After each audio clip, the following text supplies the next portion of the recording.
ನಮಸ್ಕಾರ ಸ್ನೇಹಿತರೆ, ನಮ್ಮದು ಶ್ರೀ ಸಪ್ತಗಿರಿ ಮನೆಮದ್ದು ಚಾನಲ್ ಇದೆ. ಅದರ ಮುಖಾಂತರ ಅನೇಕ ರೀತಿ ಎಪಿಸೋಡನ್ನು ಕೊಡ್ತಾ ಇದ್ದೀವಿ.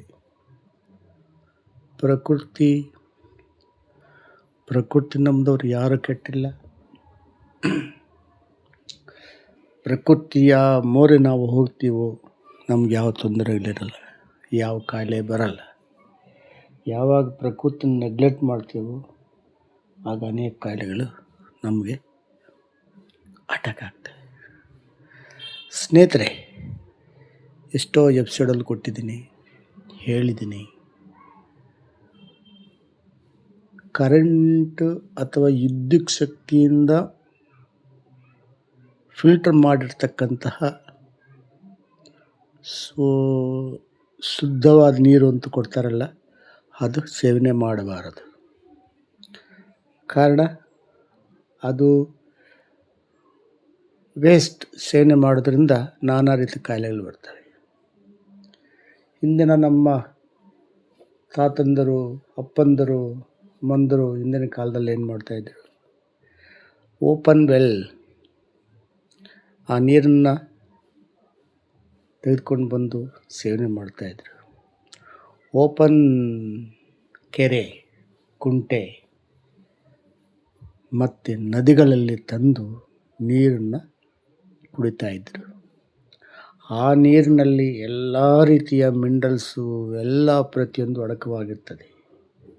ಈ ನೀರಿನಲ್ಲಿ ಏನಿಲ್ಲ, ನಿಲ್ಲು ಇದರಲ್ಲಿ. ಈ ನೀರನ್ನು ಸೇವನೆ ಮಾಡೋದ್ರಿಂದ ಎಲ್ಲ ರೀತಿ ಕಾಯಿಲೆಗಳು ಬರ್ತವೆ. ನೋಡಿ, ದಯವಿಟ್ಟು ಆ ನೀರನ್ನು ಆದಷ್ಟು ಕಡಿಮೆ ಮಾಡಿ.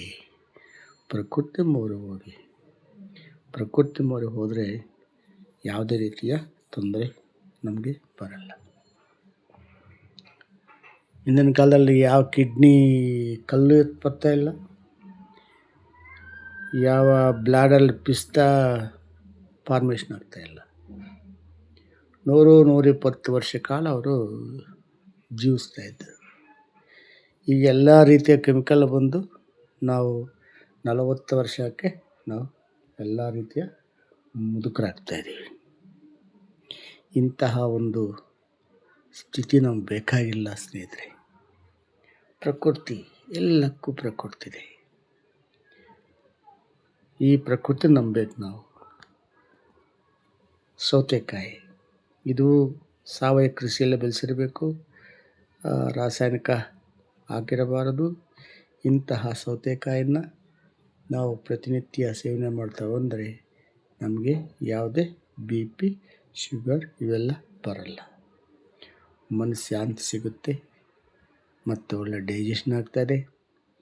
ನಾರಿನಂಶ ಜಾಸ್ತಿ ಇರೋದ್ರಿಂದ ಆದರೆ ನಮಗೆ ಯಾವುದೇ ತೊಂದರೆ ಬರಲ್ಲ. ಸ್ನೇಹಿತರೆ, ಇಂಥ ಒಂದು ಅನೇಕ ರೀತಿಯ ಗೊತ್ತಿಲ್ಲದೆ ನಾವು ಕೆಲವೊಂದು ಗೊತ್ತಿದ್ದರೂ ಸಹ ಸೇವನೆ ಮಾಡ್ತೀವಿ. ಅದು ನಮ್ಮ ದೇಹಕ್ಕೆ ಬಹಳ ತೊಂದರೆ ಆಗುತ್ತೆ. ನಮಸ್ಕಾರ. ಇದನ್ನು ನೋಡಿ ಲೈಕ್ ಮಾಡಿ, ಶೇರ್ ಮಾಡಿ, ಸಬ್ಸ್ಕ್ರೈಬ್ ಮಾಡಿ. ಎಲ್ರಿಗೂ ಮುಟ್ಟಲಿ. ಎಲ್ರಿಗೂ ನಮಸ್ಕಾರ ಸ್ನೇಹಿತರೆ.